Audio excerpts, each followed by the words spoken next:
Annalise. I am with In Touch. I am one of the national ambassadors. I am also the marketing director for CIA. I see a lot of familiar faces, so hello and welcome back. It's exciting to see everyone join us again. So I want to talk a little bit about In Touch and let you guys know a little, some things that we have going on. First thing that I have or that I want to talk about is Mari's shirt. Ask Me What I Do. We have joined with Be Try For Us. It is an organization that is wonderful. They are out of Orlando and Tampa areas. So you guys have Sarasota, so they cover that entire, they're within Florida. So we've partnered with them, and we're gonna be selling these networking T-shirts. Ask Me What I Do. What is a marketer? So there's so many. We'll have a store. We'll share the link with you guys later on in the chat, so that you could be able to see it. And then if you guys haven't joined In Touch, which I'm sure most of you or all of you have already done so, make sure that you are on the platform. The platform has so many tools for you guys. We have the Vote that's now launched. If you missed today's session, or you're also, as you noticed, you are being recorded. So if you don't want to be recorded, you can turn off your cameras. But this is a session that we will put on the Vote. So if you have to log off early or any of those things, or if you missed a previous session and want to go back, you can do that on the Vote. And anything else that I'm forgetting, Mani, for In Touch? Yeah, so before we're done, I just want to make sure if you haven't signed up for our getaway, we only have like 3 or 4 more days left before you get to sign up. Before we announce the winner, we randomly select a winner. So if you haven't gone into In Touch and registered, please do so. It's free, it's fun, and there's no commitment to it. I wish I could sign up for it, but I can't. I know, right? Do it for me, guys. So before we get started with today's speaker, I want to introduce to you Donna. I know that a lot of you are familiar with Donna Chuck. Donna is with New Life, and she's one of our partners for Purpose. Hi, Donna. Hey, everyone. It's so good to be here. I'm really excited. I love Claire, and this is going to be just wonderful for everybody participating. So very, very proud. And New Life is loving being able to do this. And of course, having Claire as the presenter today is just wonderful. So very happy. Anybody has any questions about New Life, you can get in touch with me or just reach out to Madi or Annalise, and they can put you in touch. I think Brandy's trying to connect, by the way, Madi. Yeah, connecting everyone, so don't worry. Okay. More people coming in. Thank you, Donna. Here she is. So oh, you have 2 Donnas. So we are going to go ahead and get started with today's topic. I do not think our speaker needs an introduction. She is very well known by most of you. And today's topic is Becoming Your Most Authentic Self, hosted by Dr. Claire Muselman. So you will see her in a few seconds. She will not disappoint. It's about authenticity, guys. I'm showing up for you guys as my very, very best self. Yay. Yeah, I am going to probably take the mask off though, because it does hurt my eyes just a little bit. Oh, all right. Thank you guys. So today we're going to talk about becoming and then living your most authentic self, because so many times at work, we start out with a mask. We don't ever really get to truly come in to the values and everything that who we are at our core, to be our very best selves for people. And so today I want to talk about why we do what we do and how we can make it better for each other to show up fully and wholly for generations to come, so that we do not have to continue to wear our masks per se as we move forward with just the way that life is continuing to go. So I'm going to go ahead and start screen sharing, and we'll get going. So for anyone that is on here, if you do not know me, my name is Dr. Claire Muselman. I am all things glitter and sparkle, and that is kind of how I branded myself. I really do believe that we can make every day better for each other. I love things being bright and beautiful, and I like making sure that people feel that after we've had an interaction, that your life is better than it was before we met. And I really believe that we can all do that for one another. I think it's also important that I love this Maya Angelou quote, because as we talk about, becoming that authentic self and taking everything that you've got with you to keep moving forward in life, is doing it with compassion adding in some humor because life is so serious as it is, as we've learned, especially over these past 2 years, and then creating your own style with it, which I think it's great. I love being a part of the In Touch Masterclass series because when we look at style, I know Mari and Donna and Annalise, like that is what it's always been like, where do you come to the table from your style? And then what do you do to help enhance it in others? So I'm dressed as a Teenage Mutant Ninja Turtle because Raphael is who I used to identify with growing up so very much in my parents' basement in the 1980s when, you know, the original Teenage Mutant Ninja Turtles came out. I used to try and teach myself how to do backflips on my parents' garage or basement floor. And if you guys remember back in the 80s, if you were old enough to have grown up in that time period in any capacity, basements were like concrete with just like a nice layer of carpet, wasn't a lot of padding. And so after a couple of tries, I learned it was very important to be able to do a backflip correctly, or you could really injure yourself. And it worked out well as I ended up becoming a cheerleader, and we had to do backflips then as well. And I still relate that to my days of my Teenage Mutant Ninja Turtle lifestyle. So, but when I think about it, I want you guys to think about this and feel free to put it in the chat. I want to know who you identify with. So there's 4 Teenage Mutant Ninja Turtles. You've got Raphael, Donatello, Michelangelo, and I'm forgetting the blue one, Leonardo. So I want you to put who you most identified with in the chat. And if you have not seen Teenage Mutant Ninja Turtles and this is not relevant for you, then I'm very sorry. You have missed out on life. And now I want you to think, why? Like, why do you like that one?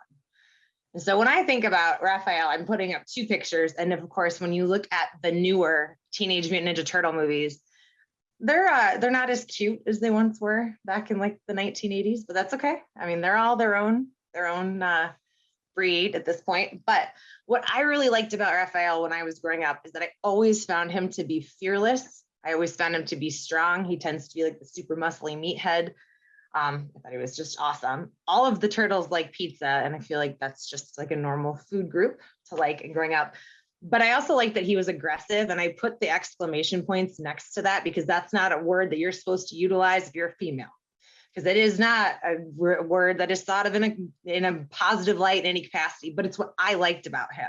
He was somebody that in the Teenage Mutant Ninja Turtles, you knew he had your back. He would always be there. He'd always show up. They fight to the end. You know, there is something about that characteristic that I really liked about it. You could have also said he was a little bit angry, and I probably was like that a little bit more so when I was on my younger side. But I always wanted to show up and do what was right for other people. And I think that especially with being in this work comp space, there's a lot of it that it's us showing up as our very best selves to do what we can to help people through a system that's not designed to be very easy and to help people get through it. All right. But it's also kind of fun because I really like the Ninja Turtles anyway. But so when we look at like our purpose and what you're doing, so when you're showing up as your authentic self, for me, it goes back to like, what's your purpose? What does your purpose stand for? Like your higher purpose. And then how does everything fall in line after that? So for me, I want to spend the rest of my life making other people's lives feel less broken, because a lot of my childhood and early life didn't feel safe, I think is probably the best way to articulate that, which is why I come to you in a costume today to show you that being your authentic self is about pulling all those layers off so you can be your most authentic version of you. So I have a daughter. She's going to be 13 here before I know it. And one of the things that I really strive to her is all I want you to do in life is to be happy. As long as your purpose and your mission in life all stem around happiness for yourself and other people, then you're going to be doing what is best now for you and what's best as you continue on in your life. So when I look in this and in the workers' compensation system, like we are trying to help restore the livelihood of people and make them feel less broken through this process, whether you're on the medical side, whether you're on the broker side, whether you are an adjuster. It doesn't matter what position you play or what role is yours while you're in this space, but it's really about making people's lives feel more whole as a result of a tragedy. And I look at this a lot, and I think that the whole like feeling less broken thing is that, you know, I've been through the foster system, I've been through the adoption stuff. I know what it's like to not feel whole because you can't figure out where you belong. And it's one of those situations where the work comp system is so much like that, because where does this injured worker fit in the system?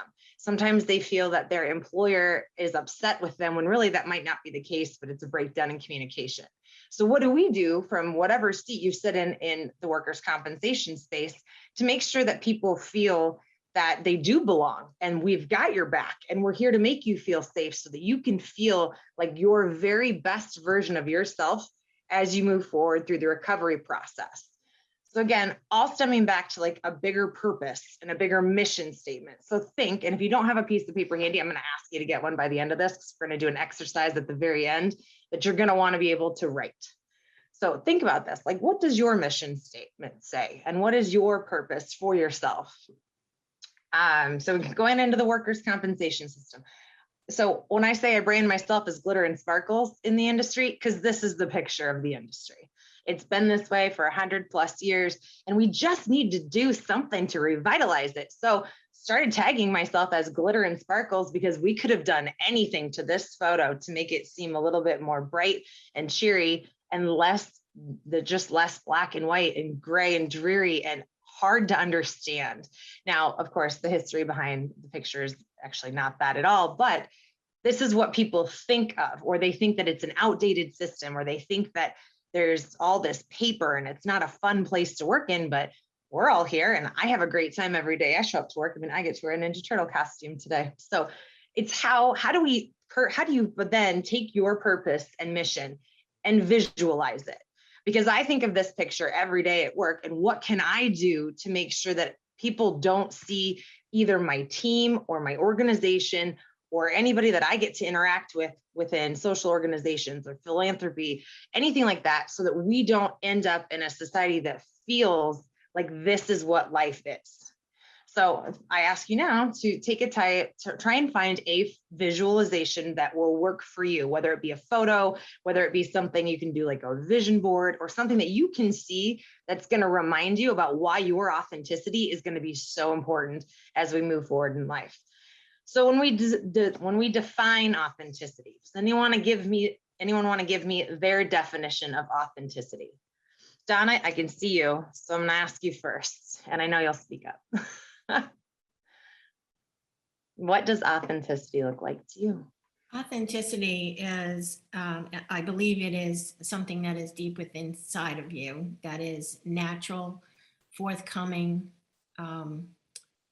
free. It's part of your spirit, part of your soul, part of your heart, but it's real. And it's when you have authenticity, you are feeling comfortable in whatever environment you're in and with whoever you're with, no matter the circumstance. So authenticity is, it's just real. It's a feeling.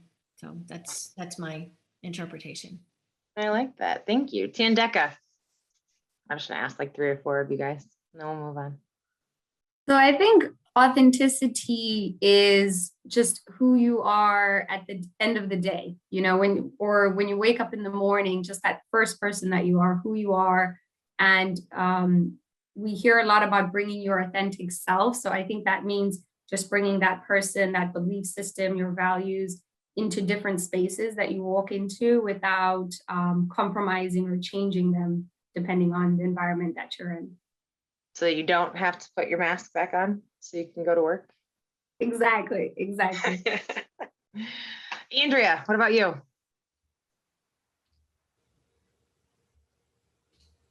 Oh, Andrea, you're on mute, unless you're purposely on mute. Well, I was, because I wasn't planning on you calling on me, although I should have known that you were going to. Pretty much along the lines of what Tandeka said, being able to be who you are, no matter who you're interacting with or your surroundings, your community, just being yourself and true to who you are. I mean, if you're quirky, funny, aggressive, passionate. I used the A word. Bad word nowadays. But you should be able to be that no matter where you are. Thank you. I like that. So when we talk about defining authenticity, I think it's important that you get to show up as your very best version of you. And that's going to look completely different to every single person on this screen or that's here today. And what makes it beautiful is that we all need human connection. And those human connection pieces are amplified when we're able to find likeness and similarities that we might not have with other people. Now, for example, like Katie Hensley, you're right in my eye shot. So you and I have younger children. So that's a human connection piece of us. But if I never want people to think of me as a mom in the workspace, we may never be able to bond about what lovely children are all days, every day, forever. But there's those human connection points that you can empathize with other people and see, like, if we're having a tough day, I see you, I hear you, you matter, I get it. And it's just those little tiny connection pieces. But if you are not in a psychologically safe space where that's appropriate for you to actually show up, like I've worked in a company before where we didn't talk about being parents. Like that's not okay, because that was a sign of weakness if I would ever have to leave work early to go be a mom. That is part of my unique nature of who I am and what I want to do and how I want to achieve for the future. So when we have those type of organizational environments that don't provide a culture to thrive with whatever that landscape might look like, that's where we end up finding a hindrance of connectivity and connection. And so I say that, so when we look at defining authenticity, the next word that I have for you is transparency. Because while we don't need to know everything, and I say these words with a caveat, when I say bringing your authentic self to work, I mean it in a very anti-harassment, anti-discriminatory term, because had someone say that to me before, they're like, well, what if you have these characteristics? Okay, be realistic in this situation. We're talking about letting people come to work as their authentic human selves, as whatever the characteristics that you would describe yourself are. Again, I'm very glittery and sparkly. I also have a sleeve tattoo that I don't really want to hide because that's who I am. I like the art. I like people being able to come ask me questions about it. It gives pieces of human connectivity and it allows for stories to go with that. I get to work for an employer that could care less about it. And I am so thankful and grateful that we allow people to show up as their very best versions of themselves, where previously, let's go back to the 1980s, since that's the time period I'm kind of in, that would have never been okay. We would have always had to stay covered up. You would have always had to stay masked, and you get put into this box. And what I think that we're going to see as we continue to see organizational culture be such a forward-focusing thing, the younger generations want to be themselves. And if we aren't going to allow them to do that, they're not going to work for us. They've made it very, very clear that, again, within parameters, of course, but everybody wants to just feel like they can be themselves with whatever that is, to come in as their transparent self.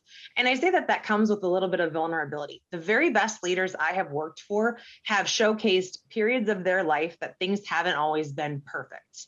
We also, live in the Instagram society where everything is awesome, everything is perfect all the time. When you can acknowledge to a point where I'm not okay today, like, no, this stuff is very challenging right now, and be able to, again, relate those human elements of connectivity, that's where the real power is, because when you are able to connect in those two little vulnerable moments from one person to another, it establishes trust. You get to now be like, I'm sharing this moment of my life with you so that you don't feel, I guess, as bad. You can feel more whole. But in turn, that's going to create a bond for us so that when we move forward in life, we are being able to understand, like, oh, I remember when, like, okay, I got you. And there's those moments that allow empathy to kind of come and take that place to help restore those human connective bonds that can weather the storm through stressful situations, for those crucial conversations, and some things that are a lot harder to deal with.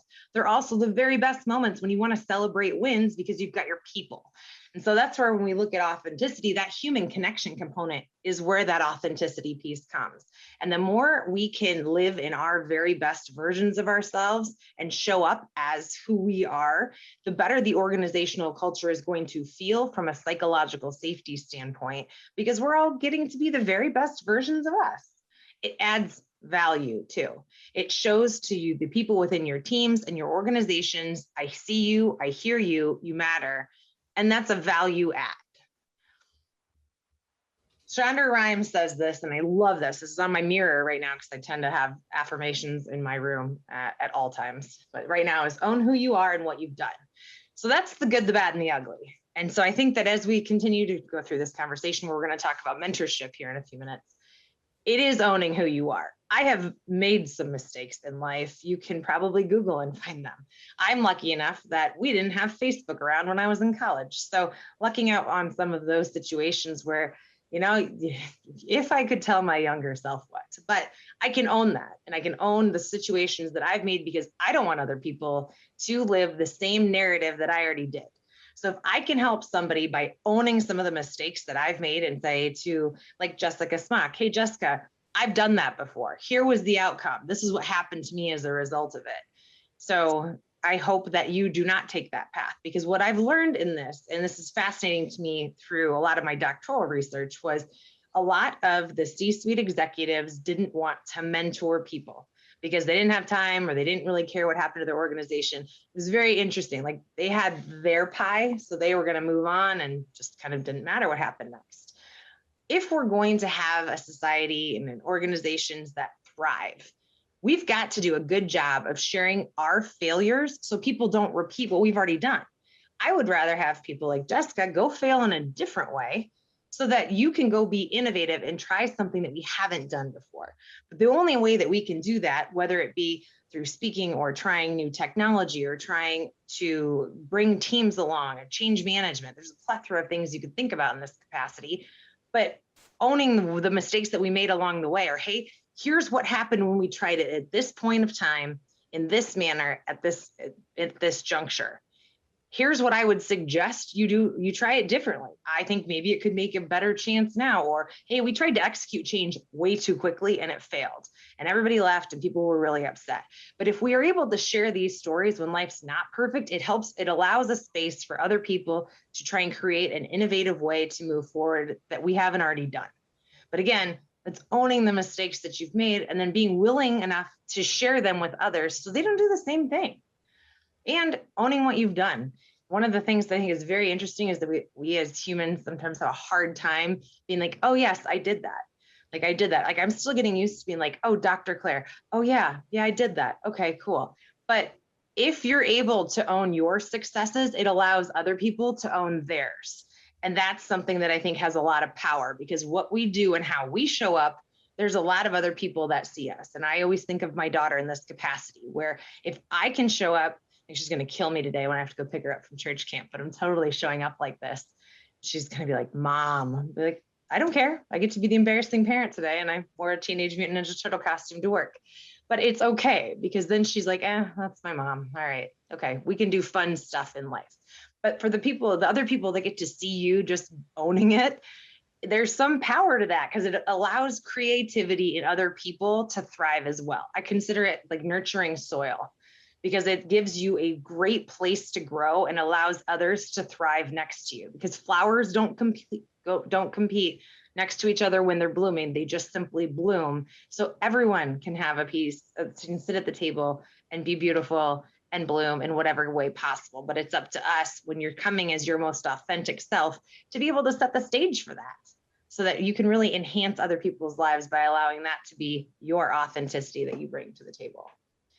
So when we talk about owning failures, that's something I think is just super imperative. There's just, I couldn't list all of them in this hour, but I've learned from them. And then when we talk about them and we can grow, it isn't always about being perfect. And I am a chronic overachiever, so that perfection is always there in the back of my mind. But the more that I'm able to own my failures, it gives this amplitude for other people to do the same. And to talk about, like, I've had leadership pitfalls where I have pushed organizational change way too fast. You can be met with resistance. So when people are trying to do and push new vision and push new ways through, it's great to be able to have your board of directors, is what I like to call them, are people that are going to be there to listen to you. And they're not here to hurt your feelings, but they're here to help guide you. But we've got to look at that from like yourself. What do you need to get to where you want to go? So that all ties back to your purpose. Like, what do you want your purpose and your mission? And where do you want to go? All of this stuff ties right back into what does that look like for you being your authentic self. And one of the greatest powers, I think, in owning my failures are, I understand that I am not necessarily received well by everyone. So I picked a mentor 2 years ago that I knew didn't like me. Like, I know I'm glittery. I'm coming into a boardroom with my tattoos out, and I have a pretty big personality that I've learned to just own, because that's okay, because that's me. And so I knew he wasn't really that keen. So I was like, why don't you mentor me? I would love you to give me your perception of me so that I can learn how to taper and navigate what I need to do in a boardroom setting so that we're all moving collectively towards the greater good. And so where can I push? Where can I challenge the status quo? And what can I continue to show up as my authentic self, but also so that we can change the status quo, so that it continues to let people show up as them, even though I might be the only one around a table of 12. So it's things like that that I think that are really helpful when you're looking for people that can help be part of your community and your team to help you thrive.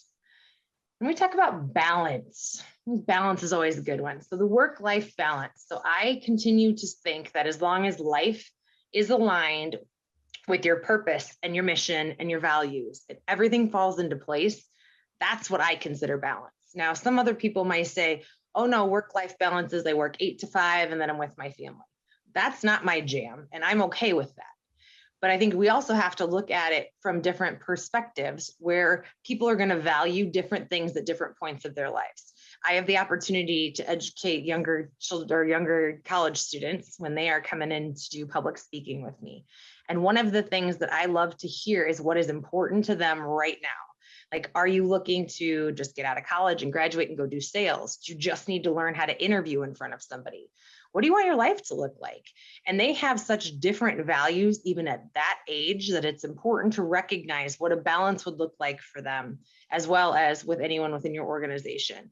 You know, sometimes people are going to have kids when they're 25. Sometimes they're going to wait until they're 40. So what the work-life balance is it's a very interesting dynamic.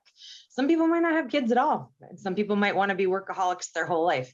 Whatever that looks like for you, we've got to learn that whatever your balance is that continues to make you feel whole is okay. So for me, I get asked a lot. People say, you do a lot. Yeah, I do, but it's all in alignment with my purpose, my mission, and my values. I also have a really big support system and tribe that not everybody gets to see. I have a really great relationship with my ex-husband. And so that's how we both get to ebb and flow and live careers that we love, because we just come together and make it work for our kiddo. So from that work-life balance standpoint, there's a lot of things that people don't see that make it so that I feel whole with whatever I'm doing, even though it might not be something that works for you. And so that's where I really caution with the whole work-life balance stuff. Now, I will tell you, if I ever try to step out of anything that's in my purpose, mission, vision, values, alignment, it's a lot harder to get it done. It's way harder to get it done, but that's because it's not in alignment with where I want my life to go. So think about that too. Again, tying that back up to what is your purpose? What do you want to accomplish with your life, and what do you want it to be? And then your balance will figure it out. I can tell you right now, I need to balance a little bit more into the gym and on the exercise equipment, but we'll get there because it's called balance. And then overall happiness. Our purpose in life really should be to be happy, because when you're happy, it makes it a lot easier for people to be happy around you. There's a lot of context that people, we've got the fake happy, and the real happy, but only you know what makes you feel good. And so whenever I feel that I'm not going to be able, I'm not showing up as my happy, chipper, awesome self, I go back to the basics. I go back to meditation first thing in the morning. I go back to practicing gratitude, being very thankful for the things that I have. I create space to simply think and breathe and be in an environment that just allows me a little bit of clarity to figure out how to get back into the focus of me feeling joy. I practice savoring. I try to savor a moment of every day and just focus on whether it be drinking a latte, whether it be petting my dog, whether it be actually getting some snuggle time, if I can actually get close enough to my child that she's not pushing me away. There's just a lot, there's little moments, but those moments when you focus on practicing your 5 senses throughout that time period really amplifies the happiness factor. Exercising at least 30 minutes a day, another easy one. Exercise increases endorphins. Endorphins make people happy. Elle Woods from Legally Blonde on that one. But there's a lot of things about going back to the basics to figure out what's your foundation, because we are in charge of our own happiness. It has nothing to do with anyone else. So what does your own happiness look like, and how can you show up into the mirror and look at yourself and hold yourself accountable for what areas do I feel deficient in right now? And then what's my plan to move it forward? So just things like that. And then how do you define your own energy? Like what gives you energy? I can tell you very transparently, and I know I've got at least a couple coworkers on here. We've been together for the past week at a leadership retreat, and that is me being on a lot. This weekend, my friends want to get together, and I do not want to be with them because I need to recharge my own energy. And it took me until I was about 35 years old to figure out that's okay. If I want to go be out there and be on and be filling the people on my leadership team and be filling my team and my organization and trying to bring my very best self every single day and then still come home and be mom, there are going to be things that I have to balance out then. Like I don't want to go be social all weekend when I just need some time to rest and recharge. So I cautious us when we are trying to be our authentic selves that I'm not going to show up as my very best authentic self this weekend if I force myself when I already am feeling a little bit low on the energy spectrum. So pay attention to your energy. With that, who are you hanging out with and how do you surround yourself? How do you surround yourself with people? So again, going back not only to that board of directors, but who are the people that you talk to on a regular basis? How do they make you feel when you're done talking to them? And this can be a very, very tricky component because sometimes your friends, you've been friends with them forever, but you might feel completely defeated or depleted or exhausted after you talk to them. So what is that doing for you to get you into your very best, authentic, happy self? And what does that look like moving forward? I've got friends that I know if I'm going to see them, I've got to be very careful from like a time commitment because I know it's going to end up taking a little bit more energy than I want to. And so I'm telling you to start paying attention to the balance of where does your energy come from? Where do you get it? When you leave conversations with people, do you feel that you've moved the needle forward or do you feel that you're tired now and you need to go home and nap? There's just things like that that you've got to start paying attention to so you can keep functioning on these cylinders that make you happy and authentically beautiful with who you are in your soul. Energy is probably one of the craziest ones. So we talk about leaders and leadership. Let's go into this whole leadership conundrum because I think it's kind of interesting.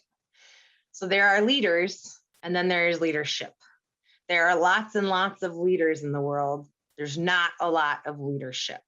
So when we look at how people show up and you look at how people use verbiage, how do people use tone?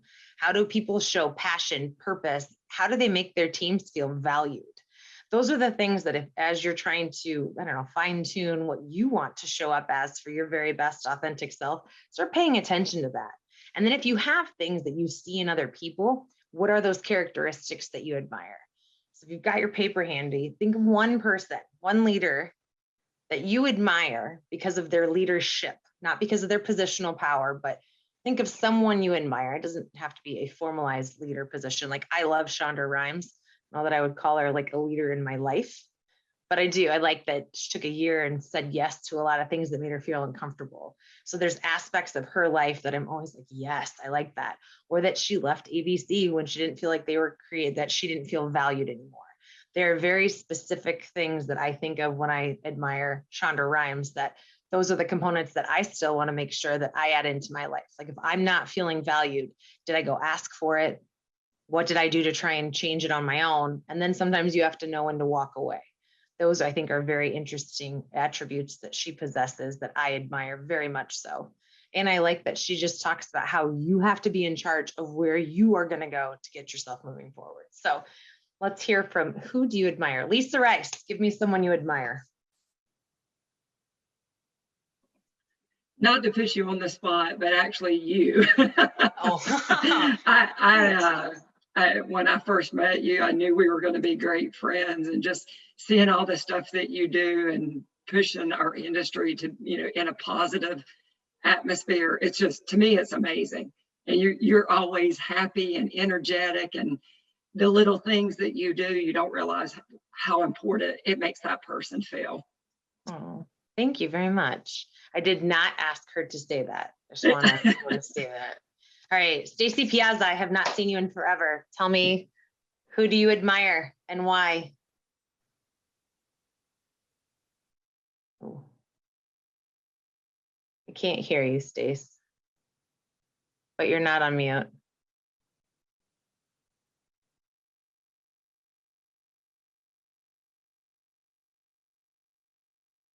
All right, well, I'm going to go down one while Stacy fixes her stuff. Kendra, Who do you admire?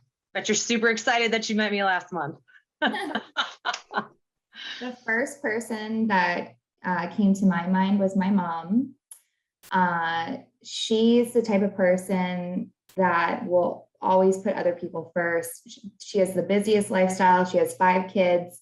She gives time to each and every one of us, but also just other people, even random strangers. She's the type of person, like, you're at a supermarket, and my whole life as a kid, like, I would see this, and now I understand why, but like, random people would come up to her and just open up, like, we're down the vegetable aisle, and this lady would just come up and just start talking to her, and I was like, Mom, can we go, and she would just stand there for 20 minutes and talk to people and just listen to them, and just always being there for other people. And I think that in life we all could be better at that, and just being a good person and taking time for people, even complete strangers, because you can change someone's life by a 20-minute conversation. And just, she was definitely, my inspiration, and still is. And yeah, she was the first person that came to my head. I like that. I like what you just said about, especially like changing somebody's life just after a conversation. I was having a less than desirable day a couple days ago, and literally some random stranger just walked by and smiled. And when I tell you guys, most smiles are started by another smile, it is not a joke, because then I smiled, and then the next person that walked by smiled, and you start this ripple effect. And it is so awesome. And even under masks, I've been in a lot of airports lately, you can tell when people are smiling. Like, there's a big difference, especially when you're on a phone call, you can hear it in people's tone. So I really like that. Thank you for sharing that. Let's do one more. Yashika, who do you admire and why? I have a really good friend. Her name is Shanisa Harrington, and she's amazing. She's such an empowering leader. So I love that she always empowers her team, and she doesn't take the credit. Like, I was just talking to her the other day, and she was telling me she was doing a report for work.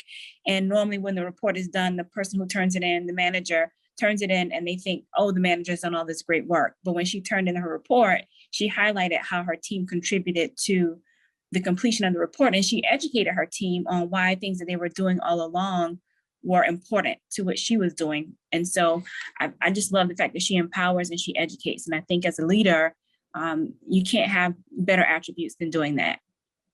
I like that. That was really great. Stacy, did you get yours to work? Because I don't want to skip over you, but I did want to give you an opportunity. No, because now you're muted through Zoom. She put her answer in the chat. She said Taylor Swift. Okay. There you go. Are you talking, Stacy? No, but she said Taylor Swift. She seems very authentic and real, and I can listen to her music with my kids. Awesome. I like that. All right. I don't want to leave out the guys in the room. Nicholas Duncan, who do you admire? Why? Give me a characteristic about that person that you admire.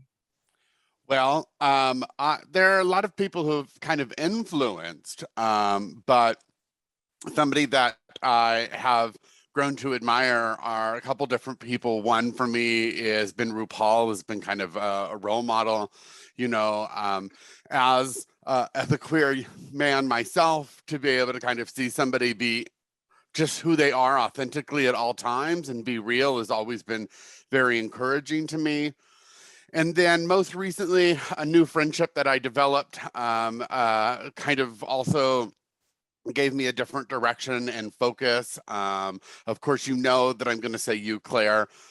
You've always been that. I've always been a rhinestone and glitter kind of person myself. And I've always been the shiniest thing in the room, regardless of what the room was. And so I appreciated being able to meet somebody who had a very much similar style, who had a very much similar kind of personalities, the kind of things that are always want to be able to be shiny and beautiful in the room. And that's always very me. And that shoe closet that you have made me weep. Thank you. Thank you. Thank you guys very much. I appreciate that so very much. It's because that's where I feel like you never know what difference you're making in people's life at all. So thank you guys for that. So if you have not ever done that exercise where you think about people that you admire, drill down, like, why do you admire them? So I asked, okay, she empowers. How does she empower? And she says, she gives her team the credit where the credit is due and highlights that. You know what, Yashika, I'm going to take that back for my next one-on-one with my boss. I'm going to make sure that I highlight all of my leaders that are busting their buns to make sure that they get the good recognition for that. So thank you. I will be taking that away as well, because we learn really well from one another. And so that's where it's like, why? What is the why that you like this person? What is it about their captivation? Like, how do they captivate a room? How do they make you feel? Why do you feel that way as a result of being around those people? And I think that it's important that we figure out, like, if these are the people that you're looking up to, what is it? And can you adapt to it? Can you find something that helps enhance your life as a result of it? Are there certain things that you can be doing daily? Because our goals are super easy to accomplish. We just have to tweak certain elements of our daily life in order to get there, which, again, I'm going to go back to the gym. I mean, if I wanted to wake up early and go to the gym every day, COVID 38 wouldn't have happened. I mean, just certain things happen. And I have to keep joking about this because it makes me feel better about life at the moment. So, but then also, how do you talk to yourself? That's something else. When you show up in the morning and you're getting ready for your day, how do you talk to yourself? What language do you use? Like I shared with you guys that I have quotes. I put quotes up on the mirror, and they're usually relevant to something that's going on either in that day, week, month, and then they serve their purpose and they move on. But I see them. It's a repetition thing. It's every day. It's how do you talk to yourself? If anyone ever saw the TV show Being Mary Jane, she had quotes everywhere around because it was her to remind herself how to talk to herself. And so it's things like that where how do you show up as yourself? How do you talk to yourself? How do you remind yourself that it's okay? Like, you got to be human. Things happen. We move forward. Then how do you build that resiliency in yourself? So, I told you guys that I meditate. I do practice gratitude. I send thank you notes. I send notes to people I haven't talked to in a while because I just really want to make sure that I'm practicing gratitude to let these people know how they've influenced my life. I think those things are important. A lot of times we don't we'll acknowledge that, oh yes, had this lovely dinner with Donna. She was fantastic. I should send her a note, or I should do something. And then that moment fleets away and we move on with life. Where really, if we started to capitalize on those very, very little moments in our world at that point, by the time that note gets to Donna a week later, that could be showing up in her mailbox at the most perfect time where she's like, I didn't realize I had that impact.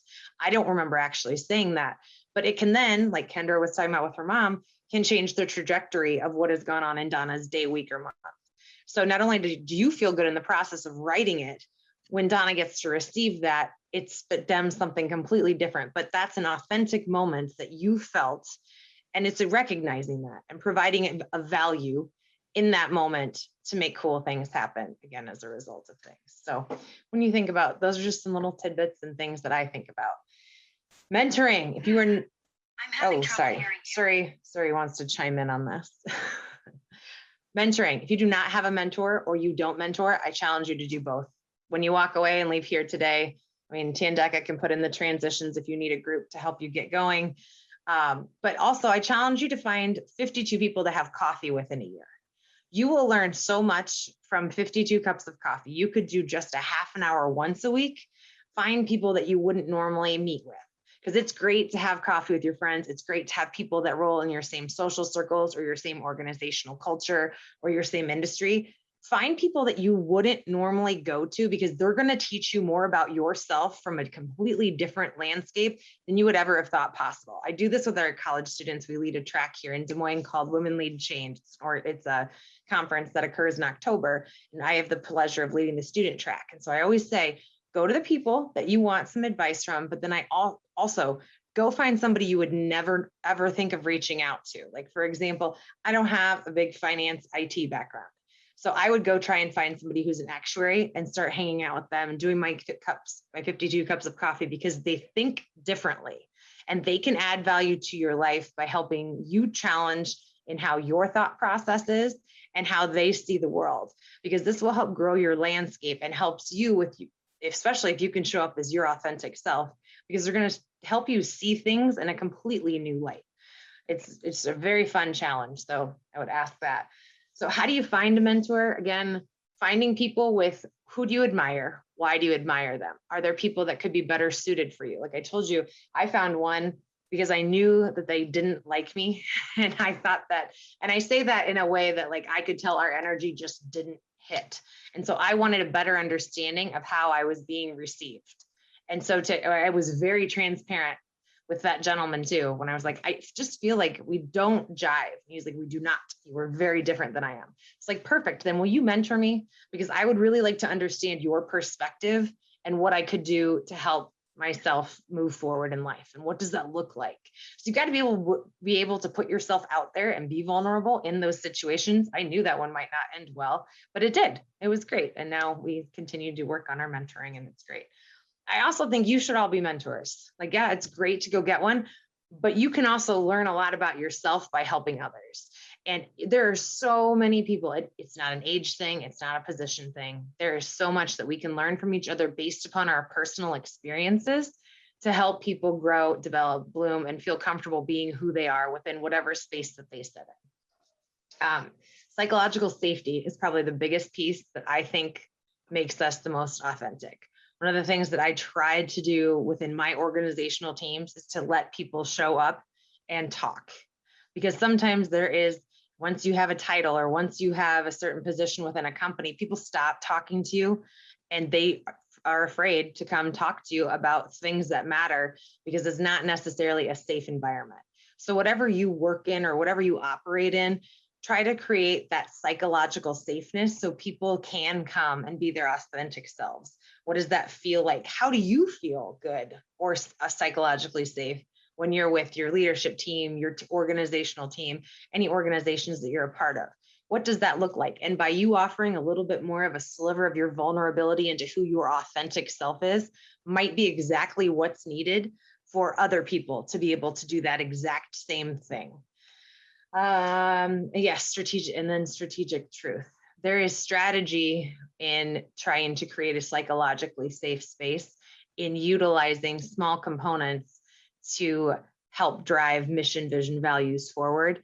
But you can also help other people be able to execute that in the same way. So even if you have leaders that do not create a psychologically safe environment, because they do exist, they are still out there until all of us go out there and change the world in our Teenage Mutant Ninja Turtle outfits. But what can you do to share some of your truth, like I just said, with little vulnerability slivers that keep you true to your purpose and your mission in life, but also can help somebody else who might not be at that point yet? And how do you bring them to the table with you? And if there's not a seat already there, how do you build it for them? And then help them so that they can then go build a seat for the next person. And we start this ripple effect by being that change because we showed up differently. Just things to think about, some tidbits. So I'm going to go back to like Kendron's mom, which we did not plan this before, but I love this quote too. I've learned that people will forget what you said. They will forget what you did. But they will never forget how you made them feel. And that's why whenever I think about human interactions and when I talk about energy, it's a real thing. Start paying attention. When you leave someone's interaction, do you feel better that this was an impactful relationship, or do you feel nothing or worse? Because if you don't feel better, I wouldn't go back to that again, or I would figure out a different way that you can show up for it, because there is no neutral ground when you're doing an exchange of energy. It's an add or it's a deplete. And hopefully you can surround yourself and start paying attention to the people that help you thrive, so that when you come together, I can tell you, when I call Mari and we do a strategy session, I'm on fire for a week of energy, fireworks, and it happens because she and I have an energy that works to make sure that I want her to be her best self and she wants me to be my best self. And so it's really about finding people who have that energy that can set your soul on fire, because it does make a difference in how you show up and what you do. All right, so it's 11:52 here. If you have your camera on, I'm going to ask that you shut it off. And I want you to think, and you do not have to share this, and I know that we're recording this, but I want you guys to do this for me.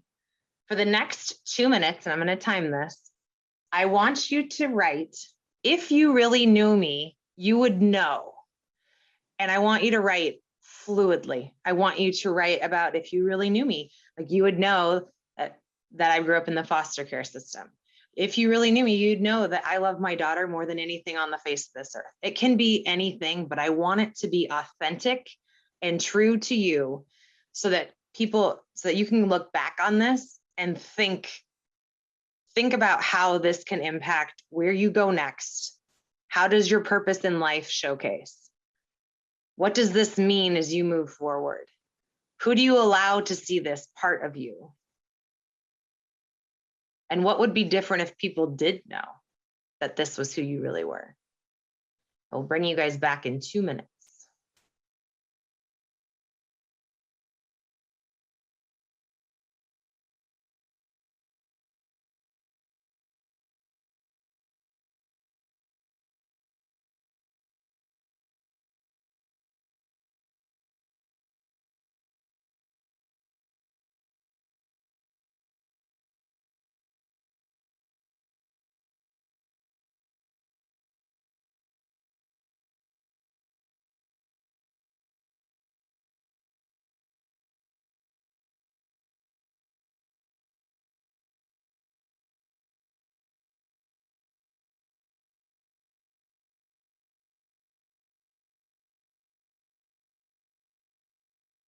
I'm going to give you guys 1 more minute and then we'll come back on.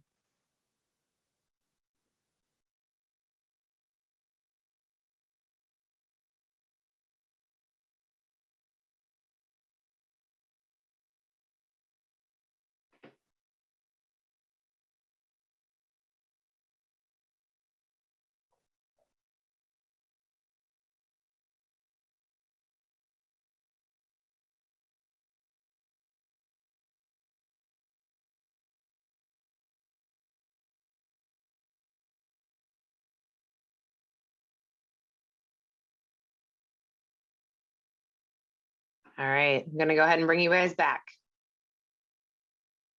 Does anyone want to share anything? And this I know can be very personal, very private. I do know that we are recording right now, but does anyone have anything that they would be willing to share? Brandon, your head nodding.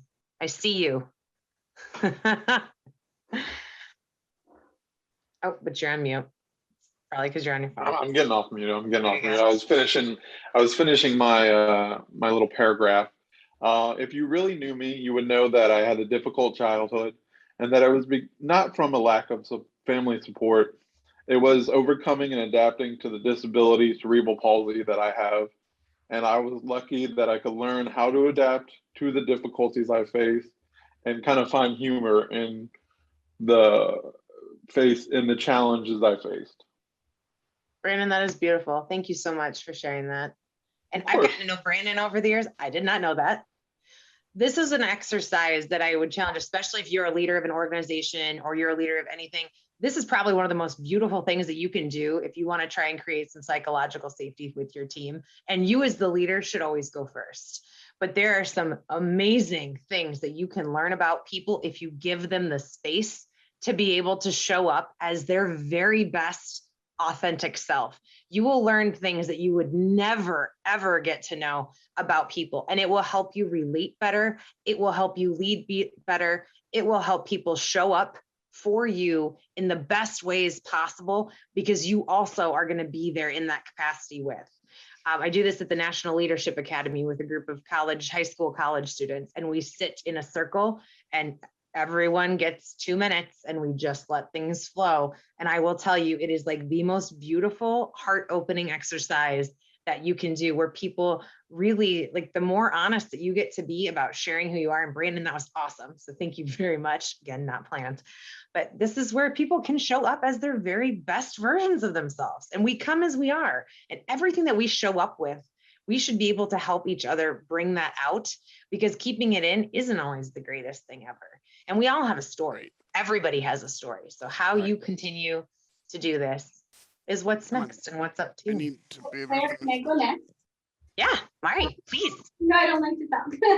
But if you really knew me, this is what you would know, is that I love sharing with people what I love. Tea, plants, herbs, nature. I love giving back, and I have a passion for helping others and empowering women to find their dharma. And for me, I used to be very afraid of people, like, who does she think she is, you know, but I don't care anymore, because I have the courage to stand up and say, this is who I am.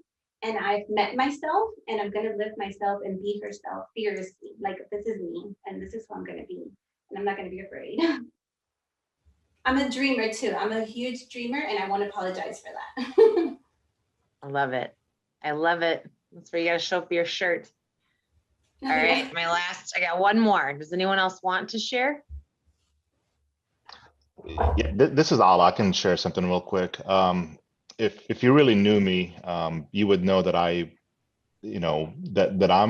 made up of my past life experiences of really overcoming specifically a war, moving from the other side of the world with barely nothing, and just really the journey that I went through over the last 30 years to kind of make me who I am by learning from all the encounters and people that I went through. And not to just to say this, but I learned from you a lot too, Claire, the last year and a half. And I'm not just bragging, I promise, but that's kind of really about me. Just people would know what I went through the last 30 years to kind of be where I am right now. Thank you, Alla. Thanks for sharing that too. You guys, this is where it like gets a little, whew. I will say, if you do this exercise, bring Kleenexes because people will feel things. You will feel things. Yep. Some good stuff.